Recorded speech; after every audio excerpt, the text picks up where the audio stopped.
Welcome back everyone to my Let's Play of Castlevania II, Simon's Quest. But in this case it is Tiger Mouse's quest. And he's trying to save his brother Monki Rat from the curse that was bestowed upon him when he defeated Dracula in Castlevania IV. Which was basically a retelling of Castlevania I, so it all makes sense. But here, last left off, we left off in the town of Veros, which is apparently Romanian for red, so it's keeping with that Eastern European flavor, you know, the Draculas from Transylvania, so. And here in Dabby's Path, we have a level of 2 here, so we will get experience from the monsters in this area. Speaking of monsters, we have these new eye monsters. They're kind of annoying because they home in on you. And if you're on a ladder or steps, when they hit you, they'll knock you off. So that's why sometimes you want to jump before you start climbing steps to lure out any of those eyes. Now the eyes are kind of annoying, but they're not as annoying as these bats. The bats, they move in a really weird pattern. They go up and down, so they can be troublesome. It's pretty interesting in this game. You have knights with spears and armor, and then you have skeletons with swords, but the toughest enemies are always, you know, simple bats and gonna get spiders in the next screen. Yeah, the animals are tougher than the knights and stuff, so actual things with weapons. Speaking of weapons, we just picked up another sub-weapon there, the Sacred Flame.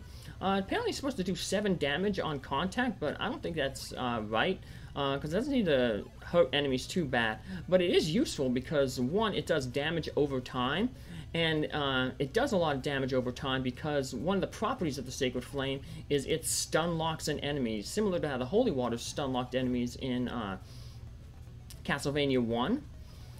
That's what the Sacred Flame does. It basically makes Dracula cake in this game. So, to replenish Earth, kneel by the lake with a blue crystal. We don't have a blue crystal, but we will be getting one shortly in the next town, Aljiba. We were told in the town of Veros earlier that we had a friend waiting for us in the town of Aljiba, and that's one actually the few clues that a villager gives that is actually true. So we're going to find a friend over here in Aljiba who will exchange his blue crystal for our white crystal. So he's getting a bum deal because the blue crystal can do everything the white crystal can do and more. So blue crystal is the 2nd level of crystal. There'll be a 3rd crystal, the red crystal, which will likewise be able to do everything the blue crystal does.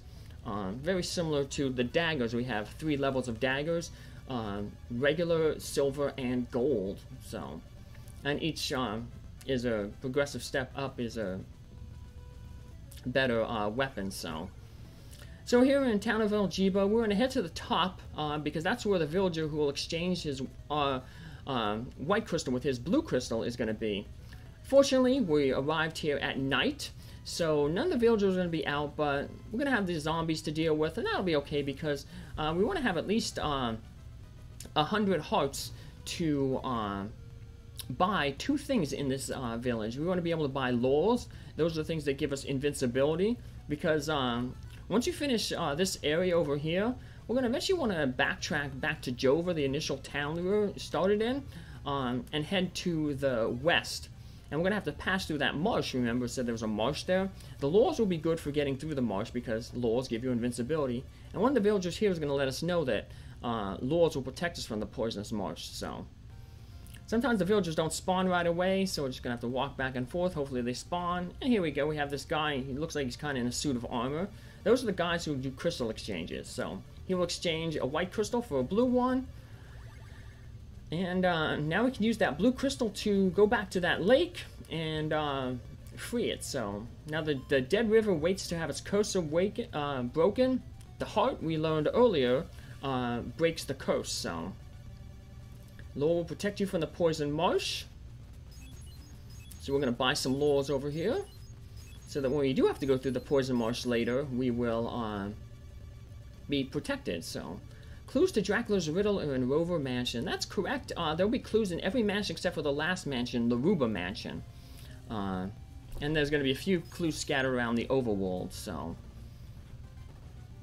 let's head on down this way. We're going to get some laurels here. This is where the laurel cellar is. If you don't have 100 hearts, you probably want to buy the garlic first. So But we have over 100 hearts, so we're going to buy the laurels and the garlic. So we can always return back here later to buy laurels when we do some heart farming in the next mansion, Rover Mansion. Because we can now get to Rover Mansion now that we have the blue crystal. That clue told us we kneel by the lake with the blue crystal and, you know, clear Earth. So clues to Dracula's riddle are in the Veros Woods. Okay, well, we got that one earlier. Let's head over this way here. Buy some garlic. It has special powers. It does. It can deal a little bit of damage to enemies, and it can also stun lock enemies.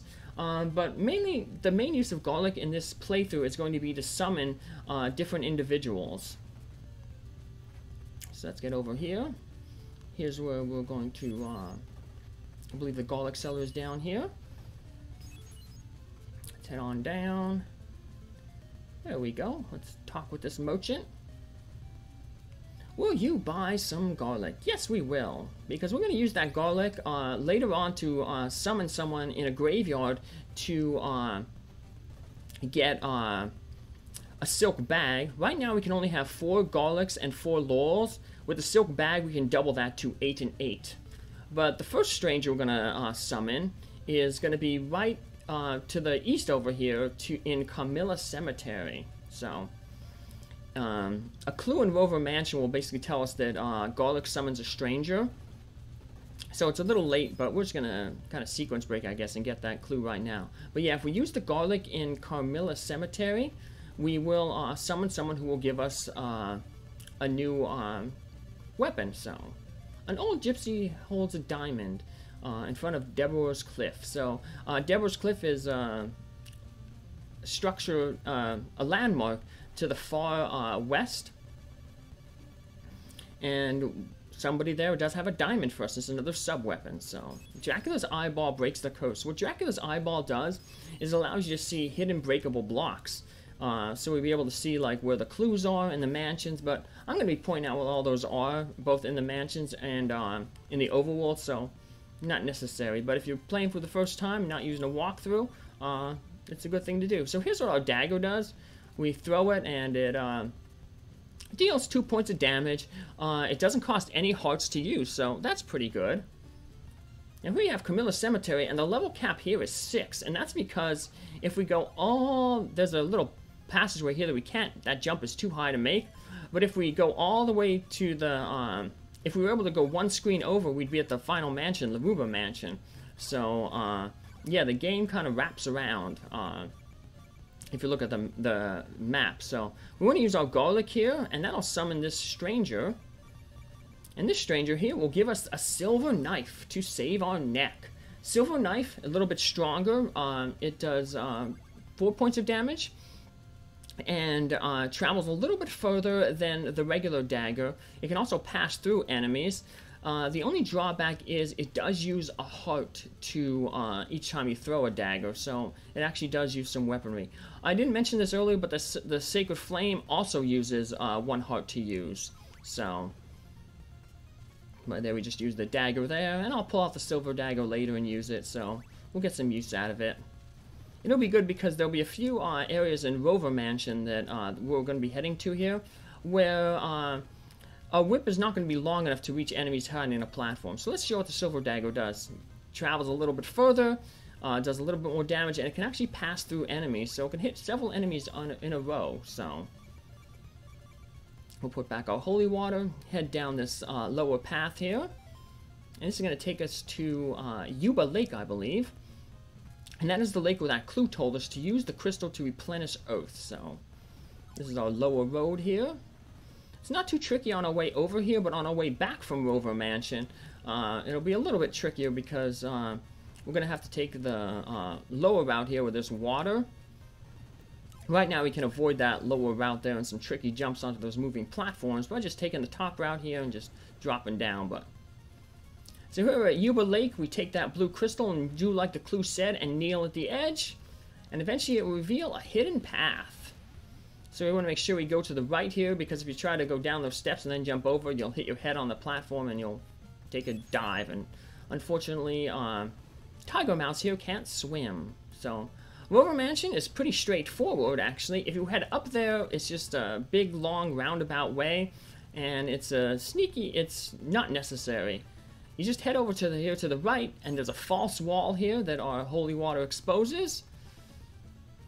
And here's where the dagger or the silver dagger come in handy, because our whip can't really cross that that little block of water there. So the dagger, we can throw it across, and that will cross and hit the skeletons, making it safe for us to jump. So we want to be careful here when we jump, because this platform here, this moving platform, can push us into the water. Once again, remember, tiger and mouse can't swim. Everywhere there's these grates, it's a false floor. So, yeah, we want to jump over them. You see the skeletons toning back at each grate? Yeah. If we fall down, we're going to land in spikes. The spikes aren't instant defeat, but they do take off a lot of damage, so we'll be safe here. The heart, that clue just told us that the heart breaks Dracula's curse. That refers to the curse on the river. So it's basically going to have to use the heart to break the curse on the river. And remember, when we, if we break the curse, we'll rule Bram's Mansion. Put all those clues together if they were properly translated. We use the heart at the coast river, and that'll get us to Bram's Mansion, the third mansion. But for now, let's just focus on Rover Mansion here. We got our oak stake there, so now we can just head on up this section here. We got some tricky platforming to do up here, but otherwise, not much left to this mansion. The piece of Dracula, the relic of Dracula in this mansion is going to be the heart. So that'll be important, because when we do that backtracking back to the town of Jova and we head to the west to the marsh, beyond the marsh is the dead river, the cursed river. We're going to need the heart, of course, to break that curse. So some more knights here with spears who are weaker than the or less deadly than the spiders. They take more hits. But now this platform here is a little tricky. We're going to go all the way over to the edge and then make our jump. If we don't go all the way to the edge, we're going to kind of jump and hit our head, and we'll just fall back down to that area where the knights are. So I think it's pretty neat here. We're in a mansion by the lake, and there's a little lake up there at the top. So garlic in the graveyard summons a stranger. So yeah, that's a clue, I guess, to summon the stranger with the silver knife in Camilla's cemetery. And also, there's going to be another graveyard later on, and we can use the garlic there to summon an individual who has the silk bag. Silk bag, like I said, doubles our capacity for laurels and garlic from 4 to 8. Use our oak stake here, and we can get the second of Dracula's relics, his heart. So, once again, they spell things wrong. We now possess Dracula's heart. It's weird, because in other areas they when they spell possess right. So, but we bumped our head there, but luckily we didn't fall down too far. And there's no enemy waiting for us at the bottom. So now we have a level cap of 2 here in Rover Mansion. So it'll be good to, of course, because time doesn't pass in the mansions, to just farm up here some enemies, get a whole bunch of hearts, because later on we're going to want to buy, a few towns later, we're going to want to buy our next whip upgrade, the Morning Star. That's going to cost us 200 hearts. So just drop down here. Careful when you drop down. As soon as you drop down, there'll be a knight there on the right, so you'll never land on the knight, but if you just wait there, he will hit you, so be careful and take him out. It's kind of tough to use your sub-weapons on the staircases, because you have to hit up and attack at the same time, but a lot of times the input for up will make you start walking up the steps. So if you see me kind of like dancing on the steps, I'm trying to throw a sub-weapon, and like I said, sometimes it's a little hard to do that, but alright, so let's head over this way. Once again, use our dagger to clear out the pathway here for these skeletons. See, these skeletons are walking a little bit faster. Remember, the faster moving skeletons, they use, they throw the bones, so that hit you, and if they land on the ground, they'll cause a little flame. So here's where we're going to do our level grinding. We just walk over here a little bit, and we can summon these skeletons back and forth. And hey, that was really quick. I didn't even have to fast forward. So we got our level. We're now at level 2, so no more experience here, but we can still get a little bit of hearts. So We'll just kill a few of these enemies, get their hearts, and then we'll head back, head out of here. Now we got a lot of backtracking to do here. We're gonna have to go backtrack all the way to the town of Jova, the initial town that we started in. But that's okay because there was that split at Varus's path, at Debbie's path, and we didn't get to see all the upper path because we took the lower path with the town of Varus. So we'll get to see the rest of the upper path, the upper part of Dabby's path. So. Be careful with these jumps here. You don't want to bump your head on the ceiling. Dunk. And we're safe. Speaking of jumping, a lot of times you'll notice that when I do a long jump, I'll whip.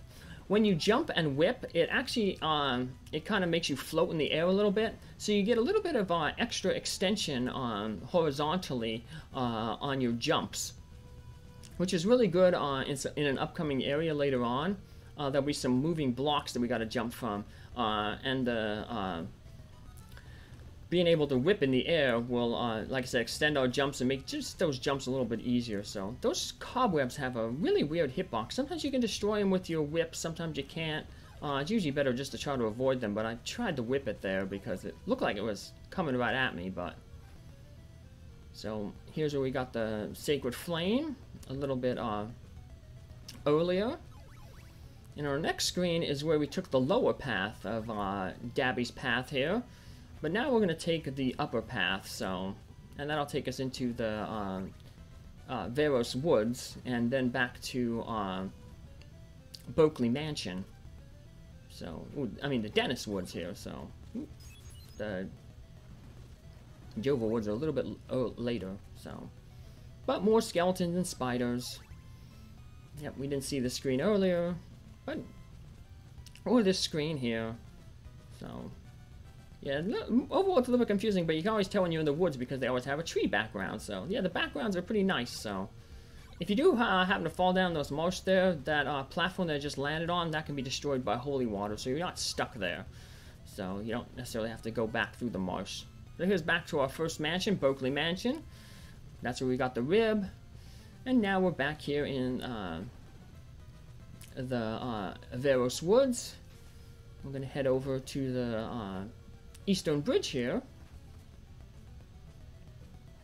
in a little bit. Now I see the skeletons taking a little bit more. They're taking 2 uses of holy water to defeat, because remember at night enemies get a little bit stronger, but as a reward for that, they'll also drop larger hearts. So these skeletons are dropping half hearts, if you notice, where in the daytime they're only dropping the tiny hearts. So we get a little bit more money. So here we're back on the Eastern Bridge, which means you only have this screen and another to get to the town of Jova, the initial starting town.